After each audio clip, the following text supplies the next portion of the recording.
ভাই আলেম ছিলেন। অনেকে মনে করে হুজুরদেরকে শয়তান ধরবে কেন? আরে ভাই হুজুরদেরকে বেশি ধরে, নামাজিদেরকে বেশি ধরে, আলেমদেরকে বেশি ধরবে। কেন ধরবে জানেন?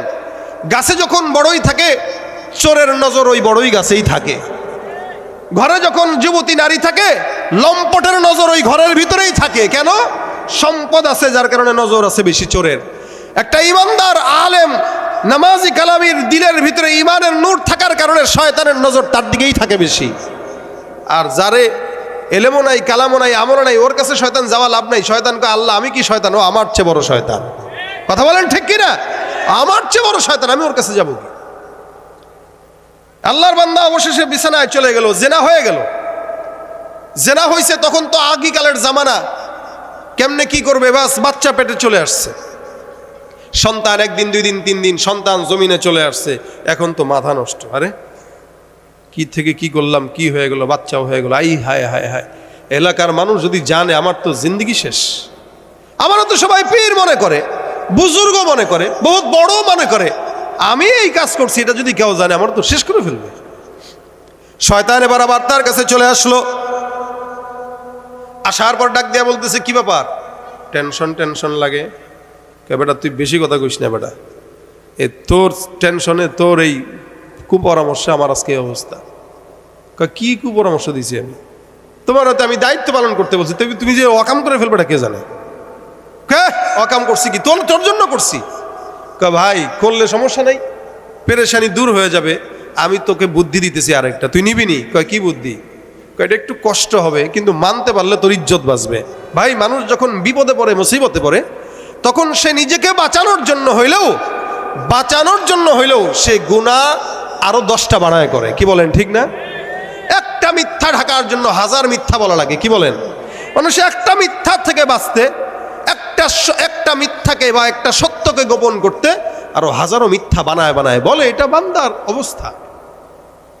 এখন এই বান্দা বলে, এই কি করা যায়? শয়তান তারে মশওয়ারা দিয়ে বলতেছে, শোনো, বাচ্চা তো হইছে পেটে, একটা কাজ করো। এলাকার সব মানুষ তোমার মুরিদ, এলাকার সব মানুষ তোমার ভক্ত। এরা যখন জানবে তুমি জেনা করেছো, বাচ্চা তোমার এটা পয়দা হয়েছে, তাও হারাম বাচ্চা, মানুষ তোমাকে থুতু করবে, ছিছি দিবে, বাঁচতে পারবা না, পীরগিরি আর থাকবে না। তাহলে কি করবো? এটার থেকে বাঁচার জন্য একটু বড় একটা গুনাহ করতে হবে। এই গুনাহটা তুমি করতে পারলে তুমি বাঁচবা। বলো কি? একটা কাজ করো, এই মেয়েটারে হত্যা করে ফেলো। লা হাওলা ওয়ালা কুওয়াতা ইল্লা, কি বলে এটা? ভাই এছাড়া তো বাঁচার উপায় নাই। মেয়েটারেও মারবা, যে সন্তানটা হয়েছে ওইটারেও মারবা, জ্যান্ত মেরে তারপরে কবর দিয়ে দিবা। ওরা যখন আসবে ভাই 3 জন, তখন তাদেরকে বলবা, ভাই আমি তো বুঝি নাই আপনার বোনটা অসুস্থ ছিল, বাঁচাইতে পারি নাই, অনেক চেষ্টা করছি, এই যে কবর জিয়ারত করেন, দোয়া করেন আল্লাহ যেন তারা জান্নাত দেয়। এগুলো বলে দিবা, শেষ। ওরা তো আর জানবে না। ওরা কেমনে জানবে?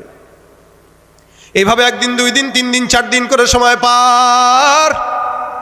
আল্লাহর বান্দা সময় যখন পার হয়ে যায়, মেয়েটারাও হত্যা করে, সন্তানরাও হত্যা করে লাশটা দাফন দিয়া ঘরের মধ্যে রেখে দেয়। অনেক দিন পরে তাদের 3 জন ভাই সমাজে আসলো, জিজ্ঞাসা করলো, আমাদের বোন কোথায়? আল্লাহওয়ালা ডাক দিয়া বলে, শুনো, তোমাদের বোন অসুস্থ ছিল, আমি তাকে বাঁচাইতে পারলাম না, অনেক চেষ্টা করার পরও আমি ফেল করলাম। এই যে কবর, সূরা ফাতিহা পড়ো অথবা অন্যান্য দোয়া দুরূদ পড়ে একটু তারে কবরে সওয়াব পৌঁছাও, আল্লাহ যেন তারে জান্নাত দেয়। চিন্তা করছেন কি মায়া? নিজেই সব আকাম করলো, মারলো, গুনাহ করলো, কইরা এখন বলতেছে আল্লাহ যেন জান্নাত দেয়।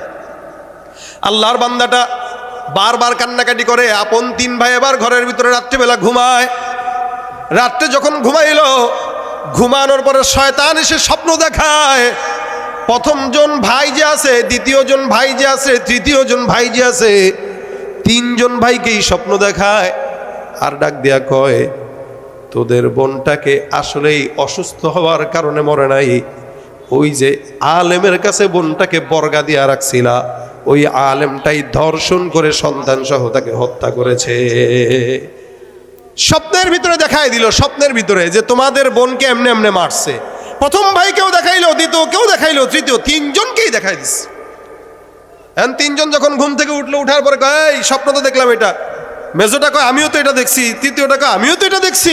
কয় তাহলে চল তারা ধরি আর মারি।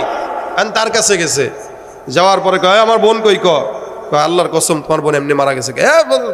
ঘুষানি শুরু করছে যখন, তখন কয় ভাই মাফ করে দিস, আমার ভুল হয়েছে, আমি গুনাহ করে ফেলছি। কবর খুঁড়ে দেখে কবরের ভিতরে তার বোন বাচ্চা সহ মৃত শুয়ে আছে। করাইছে কে? শয়তান। এখন বাদশার কাছে বিচার দিবে যে বাদশা এই ঘটনা আল্লাহওয়ালা ঘটাইছে, কি করা আছে? তার ফাঁসি হবে তাহলে, যেহেতু হত্যার বিপরীতে হত্যা। রাস্তা দিয়ে যায়, ওই সেই শয়তান এবার সামনে দাঁড়ায় গেল। দাঁড়ায় বলতেছে দোস্ত কই যাও? কয় একদম মাইট দিমু তোরে বেটা, দোস্ত কস তোর জন্য আমার জিন্দগি বরবাদ। এখনো বরবাদ হয় নাই, আরেকটা কাজ বাকি আছে। এটা যদি করো তাহলে বাঁচতে পারো, এটাই শেষ চেষ্টা, নয়তো বাঁচার কোনো উপায় নাই। তাহলে কি বলো? কয় আমি এখানে দাঁড়াইছি, আমারও যদি একটা সেজদা দাও তাহলে বাদশার কাছে তোমার ব্যাপারে সুপারিশ করবো। বাদশা আবার আমার কথা শুনে সুপারিশ করলে সে তোমার ফাঁসি দিবে না, কারণ আমি কি শয়তান? বাদশা আমার চেয়ে বড় শয়তান। আল্লাহর বান্দা কয় সত্যি তুই আমারে বাঁচাবি? কয় বাঁচাবো। কয় যা দিলাম। সারা জিন্দিগির ইবাদত বরবাদ করে এই শয়তানের কদমে সেজদা দিয়া দিল। ঈমান কি আছে? আছে? আর এবার সেজদা যখন দিছে, বাদশা কয় কই কিরে আসে না কেন এই লোক? আমি কয় কেমনে যাব? আমার না মাফ। কয় কিসের মাফ? আরে ও তো বললো যে আমি যদি সেজদা দিই তাহলে মাফ। কয় কারো সেজদা দিছস? হায় হায়, তা সে কই? এবার যাচ্ছে আর শয়তান দূর থেকে হাসতেছে।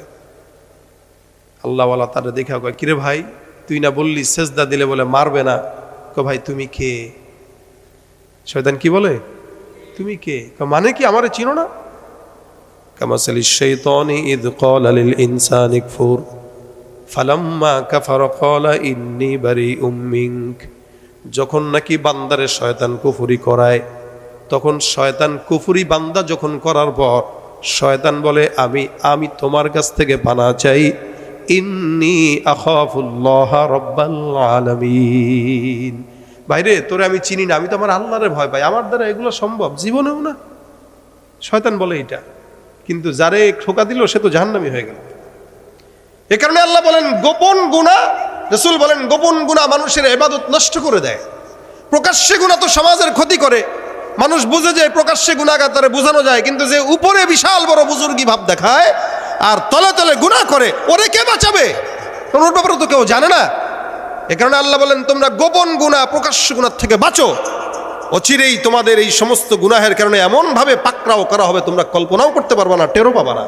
ঘুমের ভিতরে ভূমিকম্প দিয়া মেরে ফেলবো, টের পাবা না। ঘুমের ভিতরে আমি আল্লাহ ঝড় দিয়া বাড়ি ঘর ভাসায় নিয়ে যাব, টের পাবা না। এই জন্য হারাম থেকে বাঁচো, যাতে সমস্ত বান্দাদের ভিতরে আল্লাহর কাছে তুমি গ্রহণযোগ্য একজন ইবাদতকারী হইতে পারো। ইত্তাকিল মাহারিম তাকুনা আবাদান নাস। মানুষের ভিতরে বেশি ইবাদতকারী যদি হতে চাও, অবশ্যই হারাম থেকে বাঁচা দরকার আছে না নাই? এ কারণে ভাইয়েরা আমার, যুবকরা আমার, বয়স এখনো মাত্র টকবক করতেছে, অনেক কিছু রঙিন মনে হয়, কিন্তু এত রঙিন না দুনিয়া। আর দুনিয়া হুলওয়াতুন খাদিরা, এটা এরকমই, চোখে মনে হয় অনেক কিছু, কিন্তু বাস্তবতা তিক্ত। আর জান্নাত যেটা দেখা যায় না, ওইটার বাস্তবতা চিরসত্য। এখান থেকে ওখানে যা পাবেন, এটা এখানের মাথা দিয়া, দেমাগ দিয়া, কাম দিয়া, চোখ দিয়া, কলব দিয়া কোনোদিন বোঝার মতো উপায় নাই, বান্দা কল্পনা করতে পারবে না। এ কারণে হারাম থেকে বাঁচেন। কম্বলের নিচে বসে বসে শুয়ে শুয়ে চ্যাটিংয়ের গুনাহ থেকে বাঁচেন। মানুষের সামনে বিশাল বড় ভাব দেখায় গোপনে গোপনে গুনাহ থেকে বাঁচেন। আল্লাহকে ভয় করি আমরা। যদি হয় আমরা বাঁচতে পারি গুনাহ থেকে, ইস্তেগফার করতে পারি, তো আশা করা যায় আল্লাহ পাক আমাদেরকে রহমত দিবে ইনশাআল্লাহ, বরকত দিবে ইনশাআল্লাহ, আযাব গজব উঠায় নিবে। এখনো সময় আছে, রেড অ্যালার্ট জারি হয়ে গেছে, চতুর্দিকে সতর্কতা, ভূমিকম্প কখন না কখন আসে। ভাই আসার আগেই তওবা করা। এখনো তওবা যদি করি, আল্লাহ পাক বাংলাদেশকে এতদিন হেফাজত করেছে, আরো করবে। এদেশের মাদ্রাসাগুলোতে ছোট ছোট বাচ্চারা তাহাজ্জুদের নামাজ আদায় করে। আমরা ঘুমাই, কিন্তু তারা আল্লাহর কাছে চায়, আমাদের জন্য চায়। ইনশাআল্লাহ আল্লাহ এদের বরকতে আমাদেরকে টিকায় রাখছেন, আরও টিকায় রাখবেন। এরা তো বলেই, এখন আমাদেরও একটু চাওয়া দরকার। এই জন্য হারাম থেকে বাঁচবো। আর প্রতি সময় হাতে একটা ডিজিটাল তাসবিহ নিয়ে সবসময় একটু জিকির করব, সুবহানাল্লাহ, আস্তাগফিরুল্লাহ, আস্তাগফিরুল্লাহ। কোনো ব্যাপারই না। হযরত আবু হুরায়রা রাদিয়াল্লাহু তাআলা আনহু প্রত্যেক দিন 12,000 বার ইস্তেগফার করতেন। কয় হাজার? 12,000 বার ইস্তেগফার। আমরাও পড়তে পারবো, কোনো ব্যাপার না। খালি হাতে একটা তাসবিহ থাকলে হবে, দেখবেন আপনার অগোচরেই হাজার হাজার বার পড়া হয়ে গেছে। আমরা সময় নষ্ট করি, টের পাই না। আল্লাহ পাক যেন আমাদেরকে ইস্তেগফার আমল করার তৌফিক দান করে।